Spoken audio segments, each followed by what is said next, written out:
Good evening, everybody. It is Dave McKenzie and my partner Scott Hudson. We are at Carterville High School, the IHSA Class 3A Regional Tournament that is taking place here at the home of the Carterville Lions. And the Lions last night, Scott Hudson, an impressive 54-50 victory over a tough Massac County Patriots squad. Very good game, very well-played game. Carterville had to hit 10 threes to secure the victory and some big free throws down the stretch. But Carterville played a very good game last night on both ends of the floor. Now they've got to up their intensity level up just a little bit tonight as they're taking on the #1 seed Carbondale Terriers, who come into this game as a very athletic team, got good size, very young. But we'll find out in about 15, 20 minutes if Carterville's going to be up to the task tonight. Absolutely. They played back on December 17th. And talk about a difference in weather. When we went to Carbondale, there was ice and that was forming, and they started the game early because there was fear of icing over that night. And here tonight, we've got severe weather, a possibility throughout the region, and so it's just a difference. And it's kind of a metaphor for these two teams because these two teams are not the same two teams that met back in that 53-32 blowout win by the Terriers. No, they're not at all. You know, Carterville's played much better since that game. Of course, Carbondale's without Winslow, one of their starters. He's out for the season, disciplinary reasons. And if I remember correctly, he was a player that really hurt Carterville in that first game. And Darius Bean, the 6'4 junior, who really had kind of a quiet game against Carterville in December, has really stepped up his game lately. He had over 30 points the other night in a win over Marion. But these two teams, as you said, are different teams than back in December. Carterville playing with a lot of confidence right now, riding that two-game winning streak. In that first game, you talk about Martin Winslow. He was the leading scorer for those Terriers in that game. He wound up with 21 points, and he was dominant against the Lions. And as you said, not with the Terriers here tonight being able to play. This Lions broadcast is brought to you by the Bank of Carbondale's Carterville Banking Center. The Bank of Carbondale is proud to be locally owned and operated community bank. You can stop by and visit their friendly and professional staff at the Carterville Banking Center. It's located at 200 West Plaza Drive, member FDIC, equal housing lender. Last night, the Lions get an impressive win over Massac County. Massac, one of the hottest teams of late, the last 2 to 3 weeks of the regular season, as they had knockoff wins twice of Heron Tigers, Harrisburg Bulldogs, El Dorado Eagles, who were the 6th-ranked team in the state at the time, and they were playing well. And Carterville gets beat on a last-second shot by Chris Miller.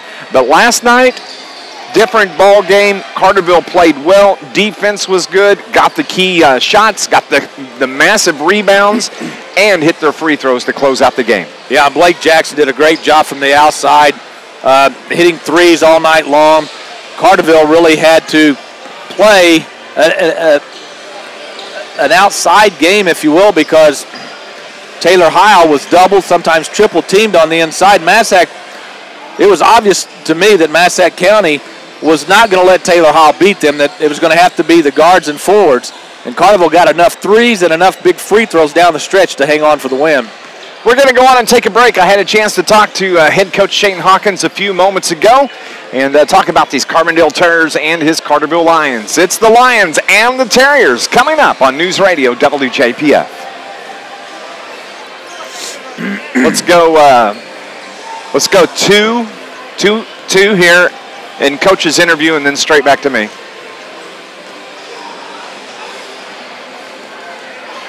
They may go ahead and start this game early because of the weather. It's going to be about 3 minutes early, if anything, I think. 9. So it's almost on time.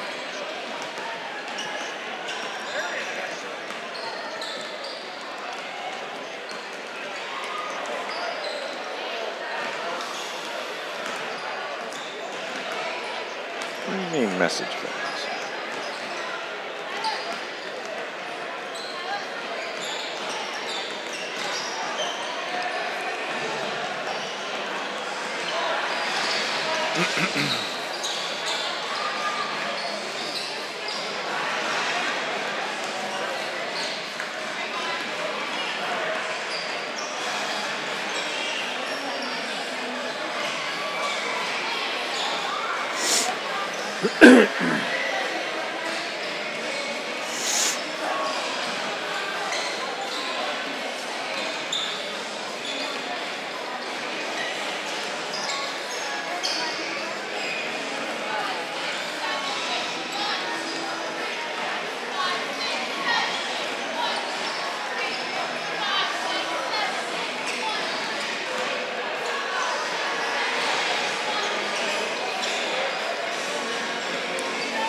Yeah, I try not to. I feel pretty good now. Hello, YouTube. How are you? Hope everybody's doing good tonight.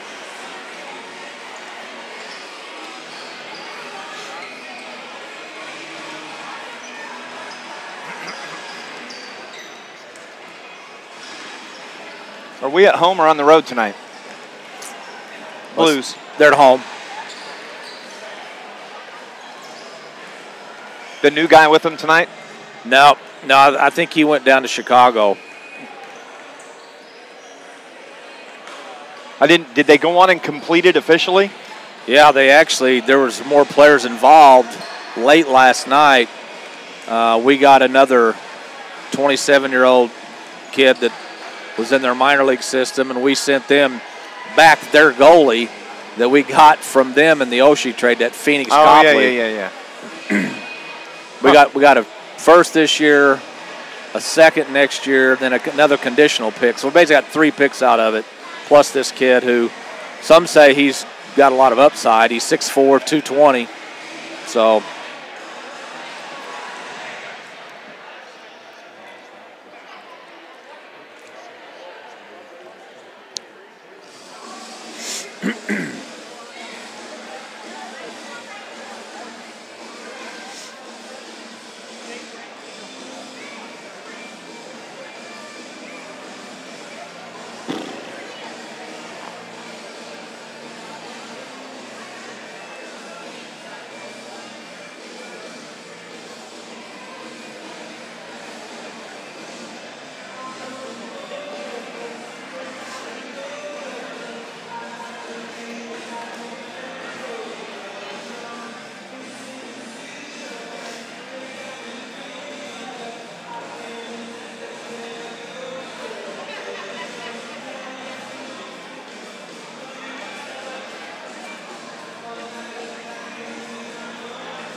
There you have it. Head coach Shane Hawkins talking about the Carbondale Terriers. It was Carbondale. They come into the game 19-8 on the season, Scott.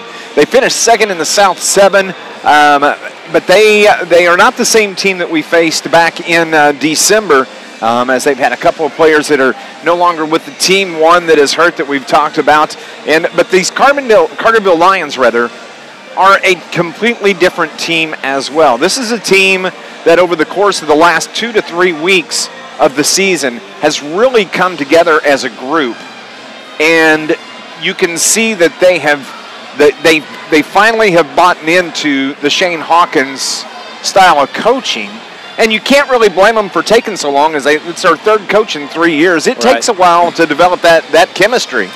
Carterville's mindset is a lot different. And I go back to the Pinckneyville game where Carterville had lost by 3 points. We talked to Shane Hawkins after the game, and he said, I told the kids, I said, you're good enough to beat teams like this. You're good enough to win a conference, but you just have to believe in yourselves. And I think that from that game forward against Heron and then last night against Massac County, 2 very close games against 2 good teams, Carterville found a way to win those games. So I think it's a mindset for the Carterville kids. They had to try to regroup when Luke Ford was no longer going to be with them. I think they're past that. I think tonight, Carbondale probably wants to turn this thing into a track meet. Carterville wants to turn this thing into a marathon. If Carterville can play the half-court game and slow Carbondale down, I think Carbondale could get frustrated. But if Carbondale is allowed to get up and down the floor at will, that could be a long night for Carterville. Carbondale Terriers come out of the locker room just a couple of minutes before we get into the pre-game ceremonies, the starting lineups, and the national anthem here this evening. The Lions come out of the locker room led by Coach Hawk's son and Cody Rector out on the points. They'll go through some final warm-ups, and then they'll head to the bench. Should be a dandy ball game. I really like where this Lions club is right now. I posted on Facebook a little bit earlier today. Guys, you belong here. You belong in this situation, and hopefully that they buy in. And can you imagine what a win over these Carbondale Terriers tonight could do for the psyche of this ball team? Well, it sends shockwaves through Southern Illinois, I can tell you that, with Carbondale, a perennial 3A school, getting knocked out in their first game. I think for Carterville, and I said this last night after the game, Carterville has to treat this game, go out and play loose and free. There's no pressure on you. All the pressure's on Carbondale. They're expected to win. Go out, outwork Carbondale, and I'm talking about for the 50-50 balls, on the boards, out-rebound Carbondale. And if you can stay close, if you can stay within striking distance in the fourth quarter, you've got a shot to win this game. This is the first of 2 semifinal games here in this 3A regional. Game 2, or actually Game 3 of the tournament, but the second semifinal will take place tomorrow night. Same here, same bat time, same bat channel, as the Marion Wildcats are going to be taking on the Benton Rangers, and the winner of that game will go on to face the winner of this game on Friday night here for the regional championship, and that should be a dandy ball game tomorrow night. And we are going to live stream that game tomorrow night on our YouTube channel, and we'll post all the link information coming up tomorrow. Both teams are heading to the sidelines. We're just a couple of minutes away from the tip-off here in this first semifinal game of the Carterville Regional, and we're just a couple of minutes away from the national anthem as well. And don't forget, you can watch the game on YouTube. If you head to YouTube and just search Carterville Lions versus Carbondale Terriers, I think it's regional semifinal, and that'll get you right to it.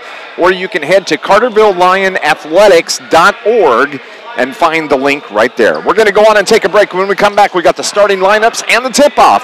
It's the Carbondale Terriers and your Carterville Lions next on News Radio WJPF. This is the anthem.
After this one, please.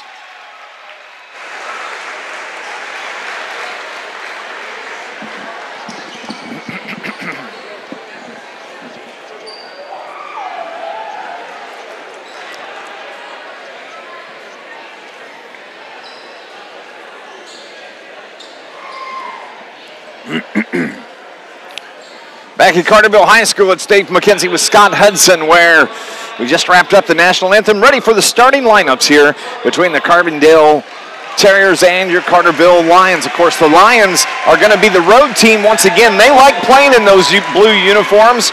They play well all season, and they're very happy to be in the blue uniforms. They're getting the starting lineups announced first this evening. It's going to be Grant Garby, number 32, the 6'3" junior forward. Also will be Taylor Howell, the 6'6" senior forward for the Lions. Number 50, Blake Jackson, 15 points in the win last night, all on three-pointers. He was hot. He wears number 3. He's a senior.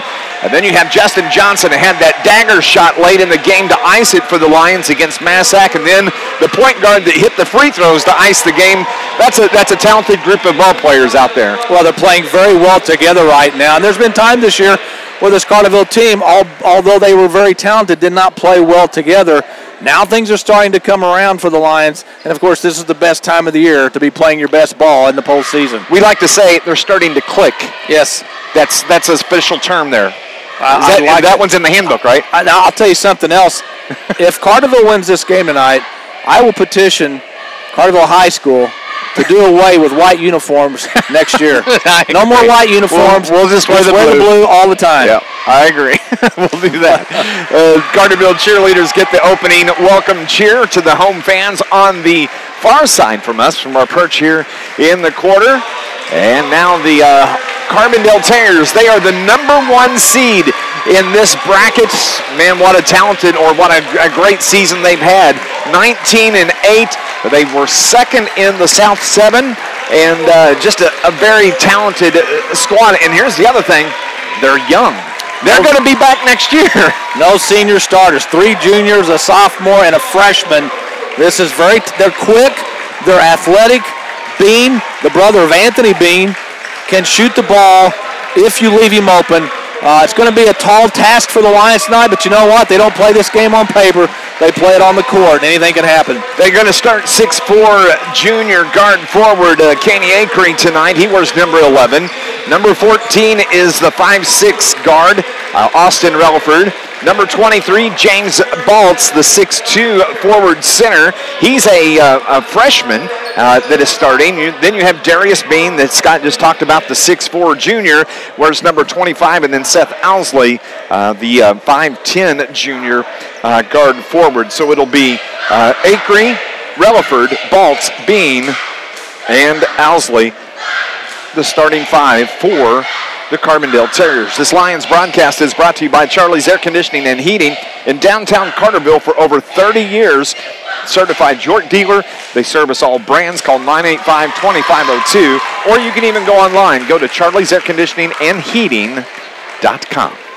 Well, I think emotion and the intensity of this game will start out favoring Carterville. They've got a game under their belt already. They played last night, but at what point, if at all, does having played last night affect you in the third or fourth quarter? I think Carterville has a chance to upset Carbondale, but they've got to play well on both ends of the floor, and more importantly, stay out of foul trouble. I think the first 4 minutes of this game are going to be the most important. Can you weather the storm, see where you're at, and then you can fire from there. It is going to be Darius Bean jumping against Taylor Howe, and the Carterville Lions control the tip. Thank you for tuning in to Lions basketball here on News Radio WJPF. Carterville moving left to right in their road blue uniforms as they are the visiting team tonight. And Carbondale matches up man-to-man to start this game defensively. Brendan Beasley, top of the key, gives it to Blake Jackson. He gets it to Justin Johnson, to Beasley across the free throw lane. Gives it up to Jackson, fakes the headshot 3, and gives it to Johnson now. Kind of a fast pace, but moving the ball around. The ball's tipped out of bounds, but saved by Beasley. Johnson gets it to Garby, left corner. Back to Beasley. Howell was wide open in the paint, but they missed him. Jackson has it, back to Heil. He takes it to the low block, swing pass over to the left, back to Beasley. Carterville showing great patience here and great ball movement. Not forcing anything. Into Heil, they leave it to Garby. Now Johnson's open for three, and out, no good. Heil rebound, put back is good. Who else would be crashing the boards but Taylor Heil? Big stick back, Carterville leads 2-0. They ran almost 2 minutes off of that clock in that opening possession. So it's Carbondale basketball. Kenny Acree wears number 11. He's out top. He runs the point, apparently, for these Terriers here in this game. Shake and bake, top of the key. The shot from Relaford is good from three on the left wing. He buries it. It's 3-2 Carbondale. Well, anything they can get out of Relaford is icing on the cake because their big scorers are Acree and Bean. Relaford picks up Beasley defensively. Full courts, but Beasley breaks the timeline. Carterville has it in the front court. Beasley brings it right side to Blake Jackson. Jackson looks inside, gets the pick from Heil. Back, give and go to Heil. He has the ball stripped from behind, throws it up to the rim, gets his rebound, banks it back up. That's hard work by Taylor Heil. Man, oh man, oh man. 2 offensive rebounds on that possession. 4-3. Carterville with the 1-point lead. We have just under 6 minutes left in this opening quarter. That is Kenny Acree, top of the key, gets the pick, takes it to the right elbow, jumps from there. Little 12-footer is good for Acree. Yeah, you've got to force him outside a little more. If he gets inside 10, he's deadly. Just so tall, man, and he can just almost lay it in from there. Carterville has it, and we have a hand foul on the Terriers. It's going to be on number 14. That's Austin Relaford for the Terriers. That's the first foul, the first team foul on Carbondale. This Lions broadcast brought to you by the City of Carterville. Mayor Brad Robinson and the entire City of Carterville, proud sponsors and supporters, Carterville Lions sports. 5-4, Terriers the 1-point lead. Grant Garby, where's number 32, turns it over. That's the first turnover on the Lions as it is a layup from Darius Bean, his first point of the game. It's 7-4 Terriers. Now, you cannot let them go on a run or they can really make it hard for Carterville to come back. 3 minutes in, Carterville down 3, 7-4. We talked about the first 4 minutes of this game. Carterville's not let him get out on the run yet, but don't turn it over again. Blake Jackson leaves it for Heil. Over to Beasley. In the paint, they work it around. Now back to Beasley, guarded by Relaford. Heil has it outside the three-point line, gives it to Brendan Beasley. Gets the pick, leaves it for Garby. Garby takes it top of the circle to Jackson. He fakes the three, backs it down. Heil has it on the baseline. Now Beasley's open. He's going to fire from three, no good. Rebound comes off to Acree. Carbondale on the run. Acree takes it. They're going to call a block on Justin Johnson. And Acree will go to the free throw line. Shoot two. JJ, man, he'll stick his head right in there. And 3/4 of the time he gets the charge. Well, he's a football player. He's a football player. That's exactly right. And truthfully, he's the only football player out on that field on the floor right now. So Acree's at the line, shooting two, makes the first one. So it's 8-4 with 4:22 left here in the opening quarter. Shane Hawkins yelling instructions. Good crowd. Good Carterville crowd on the far side. Carbondale traveled the whole 6 miles. That's a good crowd. Yeah. Made the trip up. Second one is good. So it's a 9-4 5-point lead for the Terriers. 4:17 in this opening quarter clock. Beasley breaks the timeline. Gets it to Blake Jackson. He's floating toward the right side. Gets the pick from Heil. Wants to drive the baseline, leaves it for Heil. Down low to Johnson. He works his way in. His shot is partially blocked, and Carbondale comes off on the run. It's the layup is blocked by Heil. The ball is back to the Terriers. It comes out to Acree. He misses his shot. There's a battle on the boards, and Dylan Moore comes up for it, and the ball is tipped, but Beasley controls. Nice job defensively by the Lions. Carterville has it in the front court. Jackson down low to Johnson. Johnson wants to shoot, but doesn't. Gets it to Heil, back to Johnson. 4-3, in, out, no good. Ball's tipped away, and it is Carbondale basketball. Quickly, it's Bean. Takes it to the free throw line. Backs it out. Carbondale's going to reset. It is Acree. Gets it over to Owsley. Seth Owsley for the Terriers. Now it is Bean. Bean, the 12-foot jumper. No good. Rebound comes off to Taylor Heil. 3:08. It's a 5-point lead. 9-4. Carterville could use a score here. Beasley hands it to Moore. Moore to Taylor Heil. They work it around toward the left side. Beasley toward the left wing. He's guarded by Relaford. Now back to Blake Jackson here on the right side. 2:45 on this opening quarter clock. Johnson fires from 3 off the front of the iron. No good. Rebound comes off. Kenny Acree. He's going to slow it down, loses the handle, gets it to Owsley. Back, they work it to Bean, top of the key. To Acree, number 11, shoots from the left elbow, and it's good for the Terriers. Well, the difference in this game so far, Dave, Carterville's come out shooting cold. They've missed their last 4 shots in the field. They've all been good shots. They just can't get them to go. Good looks, open looks, and that's what you have to ask for. They'll start falling, hopefully. Carterville has it. Blake Jackson toward the right wing. He's guarded by Relaford. Top of the circle to Dylan Moore. Back to Blake Jackson. Jackson now to Johnson. He was open for the 3, passed up the shot, gets it to Jackson.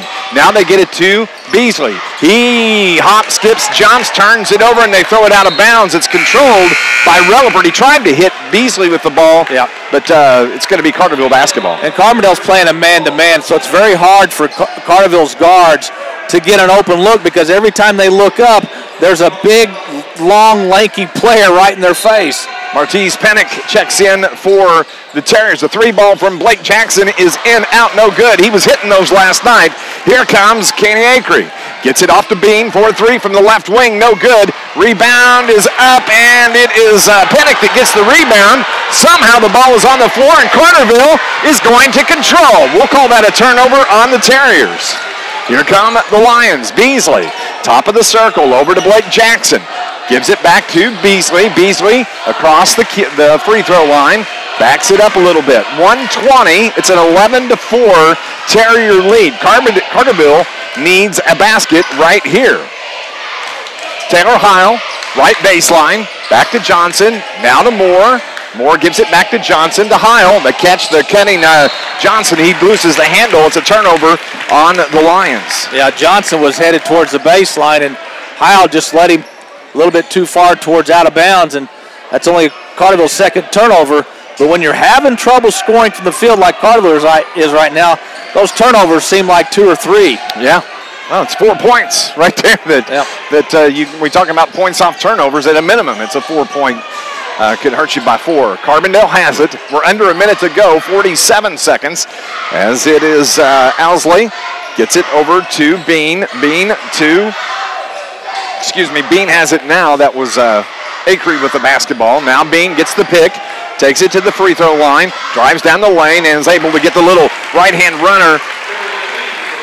He's got 4 in this game, 13-4. A 9-point lead for the Terriers. Blake Jackson, his shot, takes it to the racket. He's fouled and is going to go to the line and shoot 2. Yeah, if they're going to give you the opening towards the basket, you got to take it.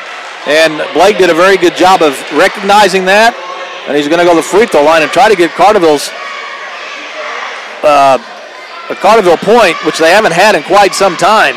First free throw from Blake Jackson is right down the middle. 5th point for the Carterville Lions, 13-5, 22 seconds left in this opening quarter of this Lions broadcast, brought to you by Crystal's Catering and more than you expected, more memorable for your guests. Go to their website, crystalsgoodfood.com, for more information. The second one from Jackson, rims out, no good. Johnson's there, but he tips it out of bounds. It's going to belong to the Terriers. They've got a chance to close out the quarter with another bucket. Yeah, Carterville needs a defensive stop here. You go in at the end of the first, shooting poorly, and only down by 8. That's not bad. Darius Bean is going to bring the ball across the timeline. 15 seconds on the clock. Needs to get it across. Finally does. Carterville looking for the trap. They don't get it. He breaks it. They work it over to the right side. That is Acree. Takes it, drops it down low. Turns it around, he throws it at the rim, the putback no good. Carterville with the basketball, 0.4 seconds, and we have a foul on the Carbondale Terriers. Heil got the defensive rebound. Unfortunately, he will not be going to the line, and Carterville only has 0.4 seconds to do something. That foul is on Kenny Acree, his first, the third team foul. Can Carterville score with 0.4 seconds? Let's find out. No, they cannot as we end the first quarter. It is 13-5, the Terriers with the lead. We're heading to the second. You're listening to Lions basketball on News Radio WJPF.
Back at Carterville High School, we're heading to the second quarter. It's a 13-5 Terrier lead here in this ball game. Carterville only shot 20% in that first quarter, 42% for Carbondale. Gonna need more points than that, fellas. Yep. Gonna have to find a way. Put the ball in the hole as it is Acree looks toward head coach Jim Miller. He's gonna take it to the right elbow, kicks it over to Pinnock. Pinnock now to Bean. Bean back to Pinnock toward the right wing. Left-hand dribble to Acree down on the right corner. Brings it to the elbow. Leaves it left side for Relaford. Now they get it back out top of the key. That is Darius Bean. To Relaford to Acree. Acree left side, left wing to Martese Pinnock, who is in the game for the Terriers. To Relaford. Now they work it right side. That is James Baltz. It's in the game. The three ball from Acree is good to start the third quarter. It's a 16-5 lead, an 11-point lead. Carbondale has come out on fire. Carterville basketball.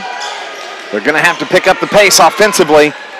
Get something to fall. Whatever it is, it gets them going. Johnson's going to fire from three. It's off the back of the iron. No good. The rebound comes off to Martese Pinnock. Quickly, Relaford into the front court. Gets it to Baltz. Back to Relaford, now top of the key. That is Bean. Left-hand dribble guarded by Blake Jackson. That's a zone defense by the Lions right now. Going to force Carbondale to shoot it from the outside. Bean has it, shake and bake, left wing. Takes it to the top of the key, and we have a timeout that is called by head coach Jim Miller. This Lions broadcast, it is brought to you by the Bank of Carbondale's Carterville Banking Center. It has new online mortgage center, so you can check rates and apply for a mortgage anytime. For more information on the Bank of Carbondale's online mortgage center, go to their website, tboc.com, member FDIC, equal housing lender, and all loans are subject to credit approval. Well, the shots that were falling for Carterville last night aren't falling here in the first half. Carterville's had numerous open shots, and they just can't get them to go. On the other end, Carbondale, very athletic, very quick. They can all shoot the ball. When you have a point guard in Acree who's 6'4", he just makes it tough to guard him because you don't want him to kill you on the inside, yet you have to come out, and Taylor Howell's guarding him. Taylor Howell's having to come out and play on the perimeter defensively. Just a tough matchup. So it is 16-5. Carbondale with the basketball. As they work it around to the right side, that is Relaford toward the right baseline. Now they get it to Owsley, who's back into the ballgame. Relaford fires from three off the back of the iron. No good. He goes out of bounds, and it's going to belong to the Carterville Lions. One thing a zone does, it makes the other team have to work a little harder, think a little more, offensively, and it may not be the best strategy with their outside shooters, but when you're down by 11, you got to try something different. So Carterville has it. Beasley to Blake Jackson on the right wing. Dylan Valerius. There we go. That's how you combine those two names. Now it's Blake Jackson. He is guarded by Owsley to Beasley. Top of the key. Takes it to the left side with the left-hand dribble. He's guarded by Darius Bean. Beasley to Blake Jackson. Fakes the three. No bite defensively. Valerius now wants to get it to Johnson, who's on the left baseline toward the corner. The ball is tipped away. That's the third turnover on the Lions. Carbondale has it. Cross the midcourt. That is Bean. Between the leg circle. Finds it near side. Gets it to Owsley. The ball is on the floor. Goes out of bounds, and they're going to say it's off of the Lions. It's going to belong to the Terriers. Yeah, Johnson went down to retrieve it and knocked it out of bounds. I'm not so sure it wasn't going to go out of bounds anyway, but hit off his knee, it looked like. Yeah. So Bean has it, gives it to Owsley. Seth Owsley takes it into the paint, kick out pass to Relford, fires from three, no good. Rebound is controlled by the Terriers. They're going to get another opportunity. You can't give them those opportunities to score again. They get the pick on the right side, 4:52 remaining in the first half. Over to Owsley, drives the left baseline, throws it up, no good. There's Heil with the rebound. Carterville can score here. They're down 11. It's 16-5. Now Carbondale's a little cold here in this second quarter. That is Heil to Jackson. Drives down the lane, floats it up toward the rim. No good. Rebound comes off to Owsley. Carbondale's on the run. That is Bean. Takes it to the elbow. Kick out to Rutherford. Passes up the shot. Now that is Akery that shoots. No good. Heil with the rebound for your Lions. 4:17 left in the half. Beasley takes it to the elbow. Got away with the travel, I think. But the shot from Heil, a high floater over the top is good. That's the first bucket for Carterville. 5 minutes. Well, they've missed their last 7 shots from the field until that one. So it's 16-7. Terriers with the lead. Owsley, top of the circle, gives it to over to the right side. Carterville like to get the trap, but they back down. They're still in that zone, playing man-to-man matchup on Bean, who's over on the right side. Valerius has him, going to try and shut him down defensively. He did a nice job defensively last night, late in the game against Massac. Wide open is Relaford for 3 off the iron, no good. Heil with the rebound. Carterville another chance to dig into this lead. 16-7. They're down. 3:25 left. Heil's shot is up, no good. He's fouled and is going to go to the line and shoot 2. Carbondale has gone cold in this second quarter. After starting the second quarter with a big 3, they have missed their last 5 shots from the field, which is giving Carterville an opportunity to get back into this ball game. That foul is on James Baltz, his first. Heil is at the line shooting free throws, and he makes the first. Carterville's just got to keep chipping away. They're playing good defense. Yep, got to keep chipping away, take advantage of turnovers that you may get. And the big thing is when Carbondale does miss a shot, do not give them second and third opportunities. Or turn it over. Second from Heil is good. 4 points here in this quarter. He's got 8 for the game. 16-9. Carterville down. 3:15 left in the half. The shot from Bean is good from about 12. Man, he's sweet. Not much you can do about that. Carterville had 3 guys around him. And goes up over the top and just strokes it home. Jackson has it, leaves it for Beasley. He wants to shoot, but he backs it up and is going to work it around between the circles. 2:55 left here in the half. It's Beasley, drives the lane. His pass is tipped away, but he gets it back, gets it to Moore. Moore was wide open in that left corner. They'll reset. Beasley has it. Takes it, leaves it for Dylan Moore. He dribbles, gives it to Jackson toward the left wing. He takes it to the elbow. Bump and foul, nothing called. They get the outlet pass down to Mr. Bean, and he misses the layup, but he's fouled. I think it was JJ that got a hand on him, and he's going to go to the line and shoot 2. Have you ever been to a dog track, Dave McKenzie, and watched the Greyhounds come out of the box? Actually have. That's just what I just saw from Carbondale. I'm telling you, they are fast. When they got that rebound, it was get it and go, baby. 1 pass, and that's all it took. First free throw from Bean is good. 19-9, a 10-point lead. 2:32 remaining here in the first half. Second from Bean on the way. It's good. 11-point lead. Back to an 11-point lead for the Terriers. Shane Hawkins raises his hand, sets the play for the Lions. Beasley drives it down the left baseline. His little reverse layup is good. Got to take advantage of those situations. Just got to keep chipping away. Down 9, 20-11. Terrier basketball. The ball comes off to Baltz. Backs it around. Swing pass over toward the right side. That is Akery. Down. Gets it to, let's see, that is Baltz. And the 3-ball from Akery is good. That's their third of the game, and Akery is on fire. And his second 3-pointer in a row. And that's all been here in the second quarter. 1:42 remaining.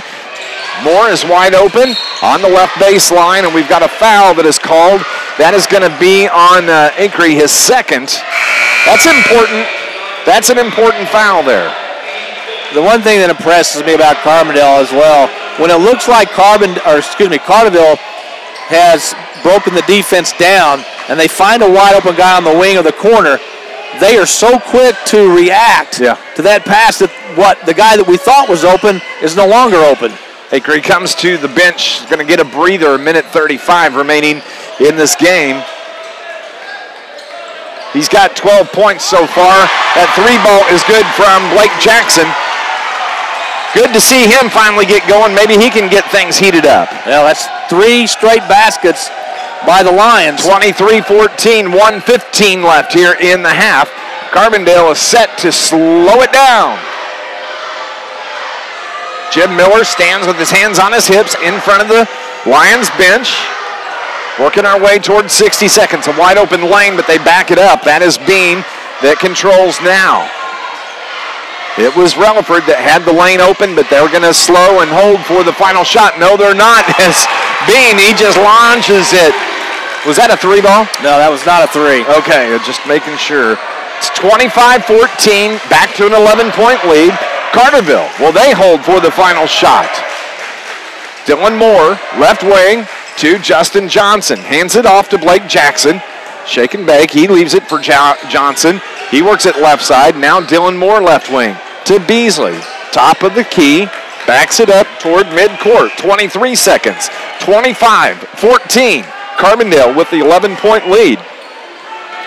Can the Lions cut it to within 10 heading to the half? We'll see. We've got 10 seconds left. They'll move now toward the rack. Johnson, top of the circle, 7 seconds. Lob pass for Heil, tipped away. Bean has it. He's going to have a chance to launch it. Top of the key, puts it up. No good. 25-14, that is the score. We're heading to the half. You're listening to Lions basketball on News Radio WJPF.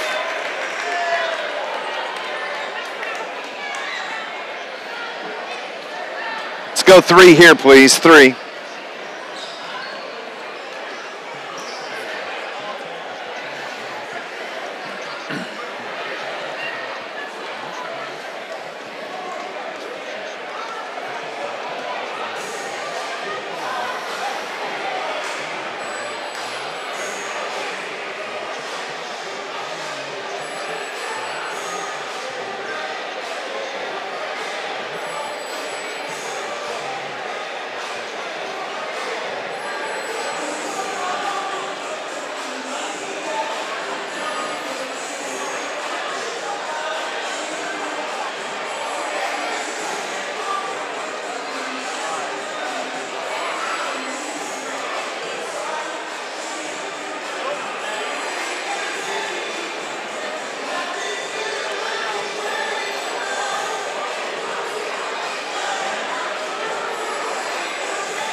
Blues are up 1-0. Cool. Hey, YouTube. Sorry, kind of zoning there. It was nice and quiet. Thank you for tuning in tonight. Glad to have you. We're on the radio, so it's not pretty when you have to look at us on camera, especially Scott. Well, I think they found out about the first game of the football season why we are on radio. I think you're right. We're back here at Carterville High School. It is the semifinal, the first semifinal game of this Carterville Lions regional. And at the half, it's Carbondale Terriers 25-14. Scott, I think it's safe to say Carterville should be very happy that they're not down 20 at the half. Yeah, Carterville only shot 33% from the field in that first half. Carterville only had 5 field goals, one of those a 3.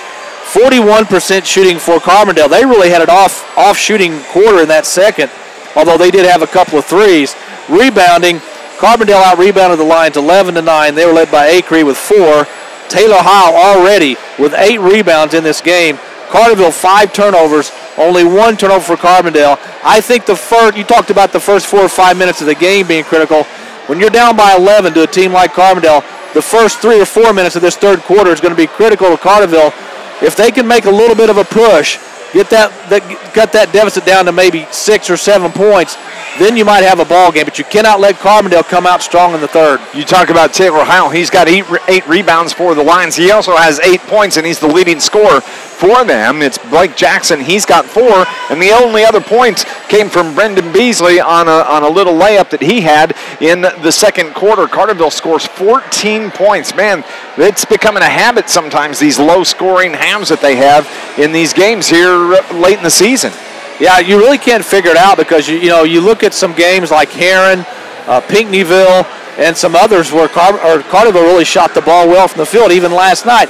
Even though Carterville shot like 36% from the field last night, they made 10 threes. They hit some big shots from the outside. And they've had good looks in this first half, but they just have not been able to get those shots to go.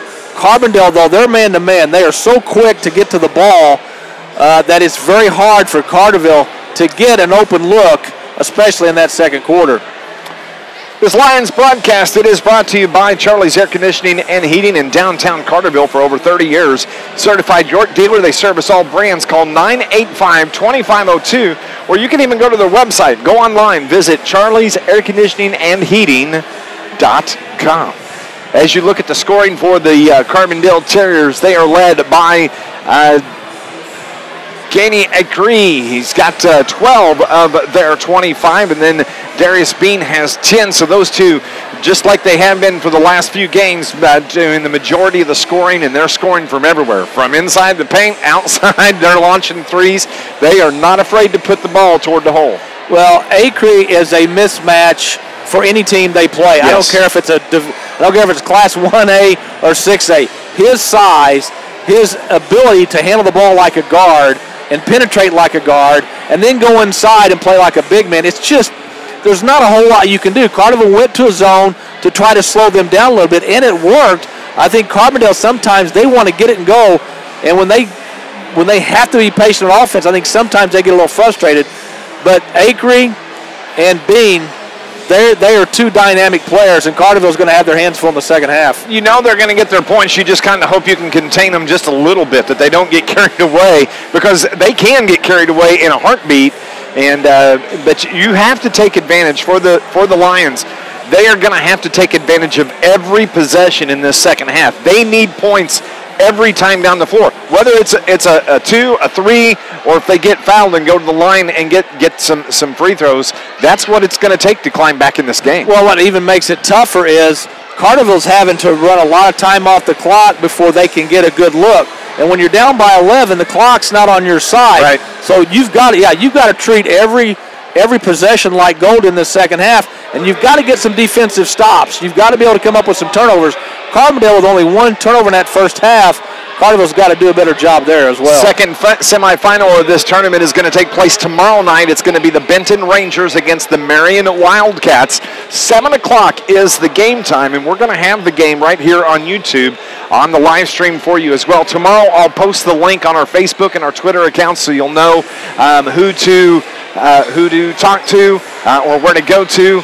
And so we appreciate you tuning in, but we'll have the game on our YouTube live stream only here for you tomorrow night. We're going to go on and take a break. When we come back, we have second half action.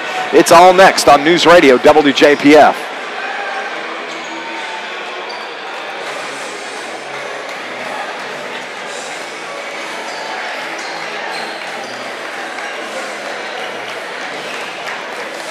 I think we can go 2 here, Robert.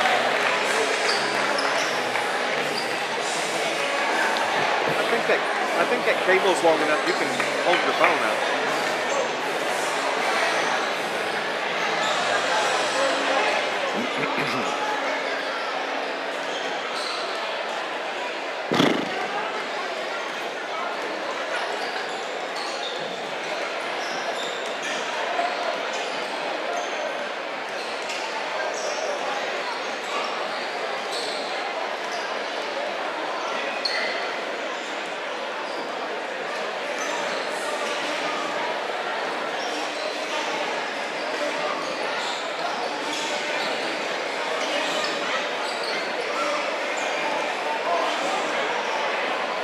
Let's make this the last one.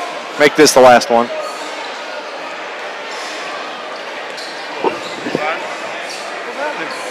Can you give me a shout out? I will. Go back and watch this. How's everybody? Great. Doing great.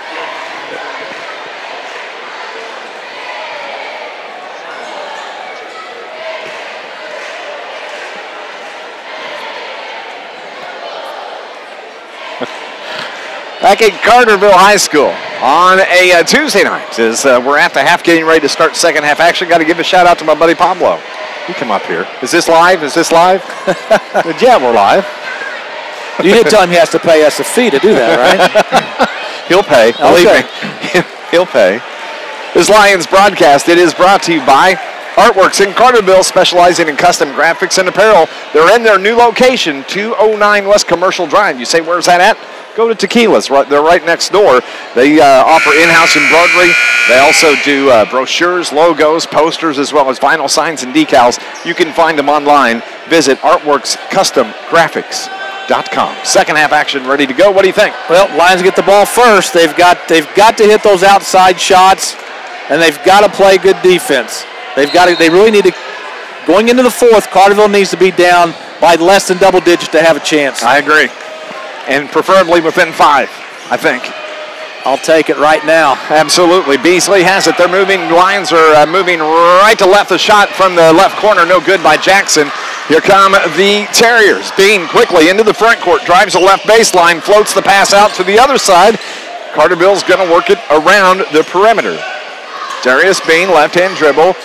Right wing, takes it into the paint, throws it at the rim, gets the layup. Man, that was a pretty shot. Not a lot of high school kids can do what we just saw. No, they can't. I've tried. Yes, and you ended up in traction. I did. Dr. John loves me. Blake Jackson has it in the paint. Beasley's going to fire from 3 off the iron, no good. Carterville just ice cold there in this game. 7 minutes left. Quickly, it is the shot from Acree, no good. The tip back up, and we've got a foul on Taylor Heil, who I think took a shot to the nose. Now they're going to say the foul. I don't think he was shooting. They're saying he was shooting too. Okay. I thought it was after the shot had been released, but what do you know? Obviously not very much. That's why I don't wear the striped shirt. So at the line is Baltz. He's shooting 2. But I do play an official on game nights. That's true. 28-14, a 14-point lead. Going to have to see something happen here for your Lions. They're going to hang in here. The second from Baltz is good. It's a 29-14 lead. Carterville basketball. Remember, it was a 21-point victory for the Terriers back on December 17th. It was icing and freezing up that night.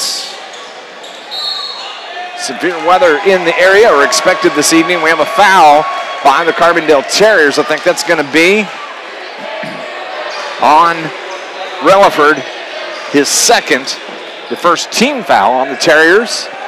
here in this half. 29-14. Justin Johnson to Beasley. Over to the right side, Blake Jackson. He takes it, drives it, leaves it for Heil. He drives down the lane. His shot is blocked, and we've got a foul.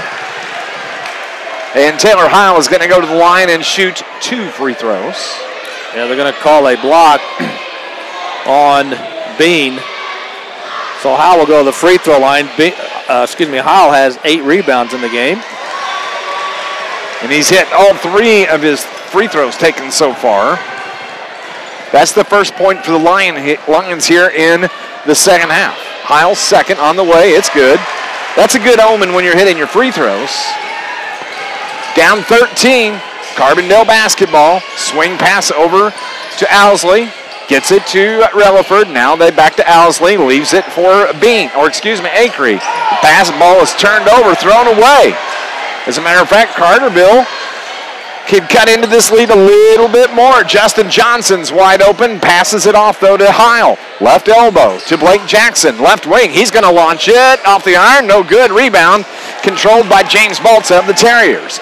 He gets it to Bean. He brings it across the timeline. Takes it into the paint. Smooth move. His spin move. He's fouled on the shot and will go to the line and shoot 2. I know this is easier said than done, but when Bean has the ball, if he's on the perimeter, once he starts his drive, you've got to stop that and force him to pass the ball. Once he gets in the paint, I don't care if you've got 3 guys there, he's going to elevate over you and make that shot. Bean is shooting 2. First one is good. Man, he's just so smooth. Yep. Makes it look so easy. Carterville's missed their first 3 shots from the field to start this third quarter.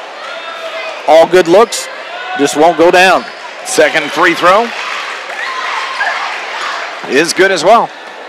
31-16. Your Lions better figure something out here quick. Heil has it, gets it to Beasley. Over to Heil, drives down the lane, left-hand layup, no good. Rebound comes off to Katie Acree. They are on the run. They get it to the right side. That's Bean. Little 8-0. He swings it over to the far side. Owsley leaves it for Acree, and his shot is good. We have a timeout that is called by Shane Hawkins. It is going to be a full timeout. We'll take a break as well. It's 33-16 Terriers over the Lions. You're listening to Lions basketball on News Radio WJPF. 60. And they got all these kids coming back next year. I know. They are going to be so good. Well, I say this summer, me and you go to Carbondale. We offer money. See if they'll come over. We'll do like the colleges do. We'll offer money and women. See if we can get them to come over here.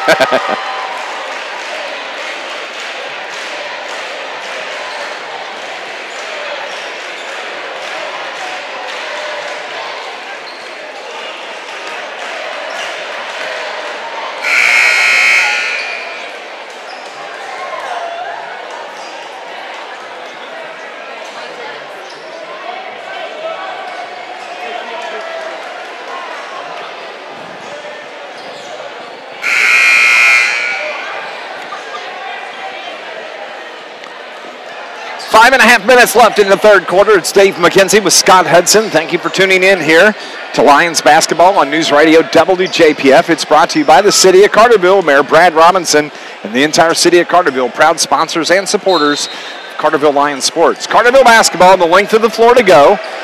Taylor Heil inbounds it to Johnson, gets it back to Heil. Full court pressure being applied by the Terriers. 33-16. Carterville breaks the timeline, gets it to Beasley.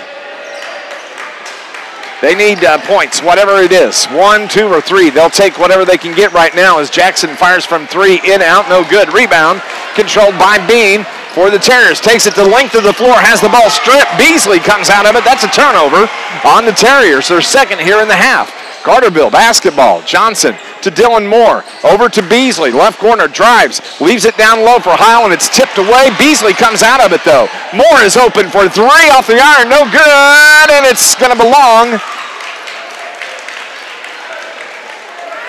to the Terriers. They're going to call a foul on Blake Jackson. Yeah. Unbelievable. My bad. That's kind of the way the night's gone for Carterville. They were both going for the ball, and they kind of were chest bumping, both going after the ball. 4:42 left, 33-16. Terriers with big lead. They had the basketball moving left to right. They're the home team here this evening in the home whites.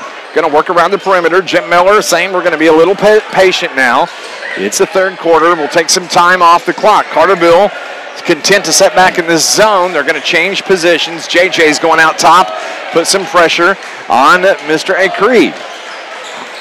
Bean drives it, is able to bank it, no good, and we have a charging foul that is called on Darius Bean, his second to third team foul on the Terriers. And it was Taylor Heil, I believe, that stood in there and took that charge. 3 turnovers now for Carbondale, but it hasn't made a difference in the game because Carterville has not scored in this third quarter from the field. Foul is on Relaford, his third for the Terriers. He checks out, heads to the bench. Carterville basketball. Beasley steps across midcourt. He's guarded by Pinnock. Justin Johnson, Taylor Heil comes out above the three-point line. Over to Beasley toward the right wing. Gets the pick from Johnson. Takes it into the paint. Floats a shot up. He's fouled and is going to go to the line and shoot two. However you got to get the points, go do it. Yeah, and if you can get them with a clock stop, that's even better. As the foul is on James Baltz, his second, the 15th foul, and Beasley will shoot 2 free throws here with 3:52 remaining. 33-16. Now it's 33-17 as Beasley hits the first. Carbondale squandered a 20-point lead the other night to Marion. Still came away with a victory, but maybe Carbondale might get a little complacent here. Second from Beasley is good. Just let your guard down a little bit. You got to think that fatigue settles in on Bean and on Acree, but they get the ball down low. That is Acree with the rebound. His shot is up, no good. He's fouled and is going to go to the line and shoot two. But they've not come off the floor except for just maybe 45 seconds. So you have to wonder if late in the game, fatigue starts to set in. Maybe you got an opportunity to make a move. Yeah, perfect example of athletic ability on that play. They miss the shot, miss a bunny on the inside. Carterville there for the rebound, but Acree just reaches over those long arms over the top of one of the Carterville players and gets a rebound and gets fouled. Just not a lot you can do about that. 34-18 as Acree makes the first of his free throws. Second one is in the air. It's good. Man, they got a good free throw stroke too. They can do it all. Yeah. Inside, outside, make their free throws. Imagine if they had a true big man. Yeah. Oh, my. Yeah. They're going to be tough for a couple of years. I'm impressed with these Terriers. Turnover on the Lions as it is Acree with the flush for the Terriers. 37-18. 19-point lead. Carterville gets it down low, and Beasley with the little layup. That's their first field goal with 3:10 to go in the third quarter. 17-point lead. Acree, top of the key, left hand behind the back dribble. Carterville needs to step up the defense. They find a man wide open down low. That's Pinnock. He kicks it out. That's going to be Bean that fires from three. In, out, no good. Acree with the rebound, and the putback is good. Somebody untie a shoe or something. Well, he's killing us. As Carterville has it, Johnson toward the right wing. Over to Blake Jackson. Fakes the three. Swing pass to Dylan Moore. To Beasley, top of the circle. They work it back around to Jackson. Jackson to Beasley. Takes it to the elbow. Kick out pass to Dylan Moore. He floats in and gets a little bank shot. That's good for Dylan Moore. Yeah, it's good to see the sophomore get a basket here in the game tonight. Just needs something good to happen here over the course of the next 10 minutes of this clock time. 2 minutes, 2:05 left in the third. 39-22. We have a timeout that is called by head coach Jim Miller. It's a 30-second timeout. This Lions broadcast is brought to you by the Bank of Carbondale's Carterville Banking Center. The Bank of Carbondale, they offer a variety of business and personal banking services, including checking accounts, online banking, and mobile banking. For more information, stop by the Carterville Banking Center or visit the website tboc.com. Member FDIC, equal housing lender. We talked about at the start of the third quarter, Carterville had to come out, start hitting some shots, get some stops defensively, and really just the opposite has happened. Carterville with only 2 field goals in this third quarter, those coming within the last 2 minutes. Well, actually last minute and 6 seconds.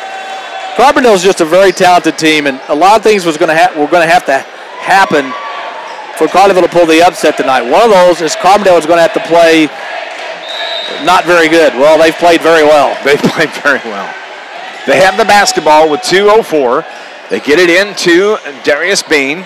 He's guarded by Blake Jackson, fights his way through the screen. They're trying to isolate him, get him open, back to Bean toward the right wing. Left-hand dribble, fakes it, tipped away by Jackson. He goes after it, and we've got the ball's going to belong to the Carbondale Terriers. Didn't know if that official was going to call a foul there or not. Yeah, I was a little concerned. Jackson with great hustle, just couldn't come up with it. Owsley is going to trigger the inbounds for the Terriers, gets it into Relaford, and up top of the circle to Acree. That is Relaford, guarded by Beasley.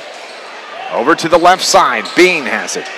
Left wing, guarded by Jackson, takes it around toward the right, gets a break toward the bucket, throws it up, gets the bucket, gets the foul, will go to the line.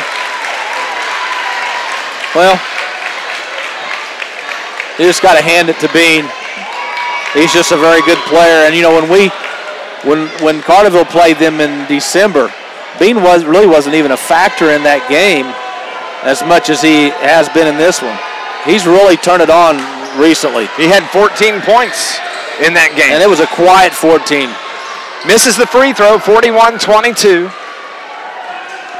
Carterville has the ball. They get it down low to Heil on the right block. He's able to work his way in, misses the bank shot, and then he goes after the ball after the rebound and gets a foul.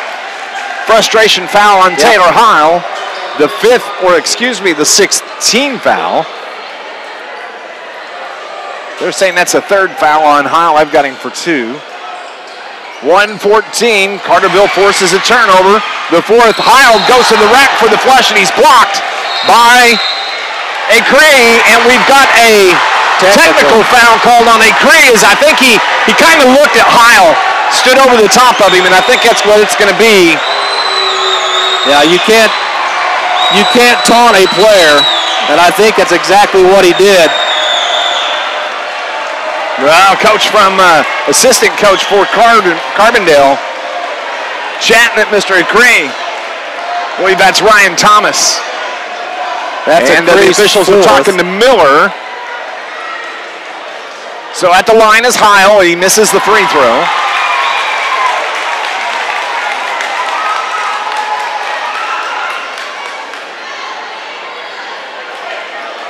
Heil has a second on the technical. And that's good. Maybe this is something that fires up the Lions. Well, what I would like to see in the last 9 minutes and 10 seconds of this ball game, Carterville just lay it all on the line. Play as hard as you have all year. Just go wide open, because for the seniors, this is the last time you're going to get to play on this floor. So Taylor's free throws were on the foul, on the shot. Brendan Beasley is shooting the free throws for the technical. Second one is on the way, and I believe it's possession as well. Yep, Carterville will keep to the Lions. So this can be a 4-point, could have been a 6-point swing. Jim Miller talking to his troops just below us here. Carterville fans saying, come on, boys, let's go. Let's do something. 1:10 left. Carbondale fans are saying to their boys, come on, boys, do something. Let's close this out. 41-25, 1:09 left. Carterville basketball. Beasley has it, left-hand dribble toward the left side. Over to Blake Jackson, left wing. Right-hand dribble, back to Beasley, cuts it at the corner, off to Heil, 18-footer floater, no good. And the rebound comes off to Darius Bean. Quickly into the front court, to the free throw line, jump shot, in, out, no good. Heil, rebound. Carterville on the run once again. Jackson finds, that is Henderson who misses a layup. Oh, that was a nice pass from Blake Jackson, and we have a foul. Oh, no, it's not a whistle. I thought I heard a whistle. Carbondale with the basketball, 33 seconds left. Well, the Lions had a great opportunity there, but they missed the layup. Henderson, who just checked in for Carterville. We have 5 second. A 5-second call. That's a turnover. I've got him for 5 here in the second half. Yeah, and Carterville's only turned the ball over once. Yes. So you look how Carbondale has expanded this lead. It's come down to what has plagued the Lions all night long. Poor shooting from the outside. And inside. They've missed two layups. Hiles missed one. Henderson misses that opportunity. But maybe start to feel the momentum switch just a little bit here as we head toward the fourth quarter. 13 seconds left here. Carterville basketball. Beasley drives, gets the man in the air. The reverse layup is good by Beasley. He's got 8 points here in the third quarter. Carterville quickly into the front court. Bean, his jumper, no good, and he's fouled by Justin Johnson and is going to go to the line and shoot 2 here at the end of the quarter. Yeah, Bean got the ball and went about 3/4 of the length of the floor. The thing you have to do with Bean, I know there wasn't much time left, you have to stop, you have to make him pass the ball, and he actually initiated the contact on the foul. First free throw from Bean is no good. 41-27. He's got one more coming. Both teams are on the sideline. Bean is the only player on the floor. He's outmanned by 3 officials, I can tell you that. Maybe that's how you stop him. Second one is good for the Terriers. 42-27. That's how we end the third quarter. We'll be back. It's Lions basketball on News Radio WJPF. Let's go one here. What's up? How's it going? We're just cold. Can't get in there.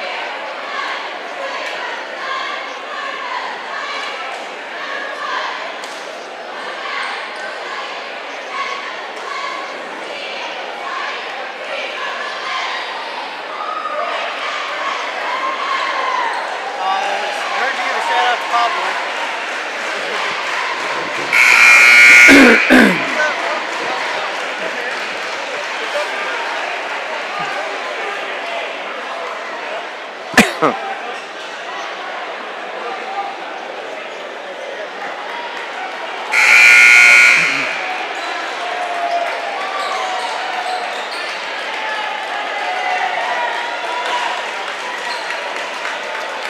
Back at Carterville High School, heading to the fourth quarter. This is the last quarter of basketball for one of these two teams. Who's it going to be, Scott Hudson? Well, Carterville's going to have to pull off the comeback of the century to win this game. Down by 15, you got to get a lot of stops and hit a lot of shots. Relaford has it for the Terriers to start play. 42-27 the score. The shot is no good. Rebound comes off of, they're going to say it was off of Carbondale.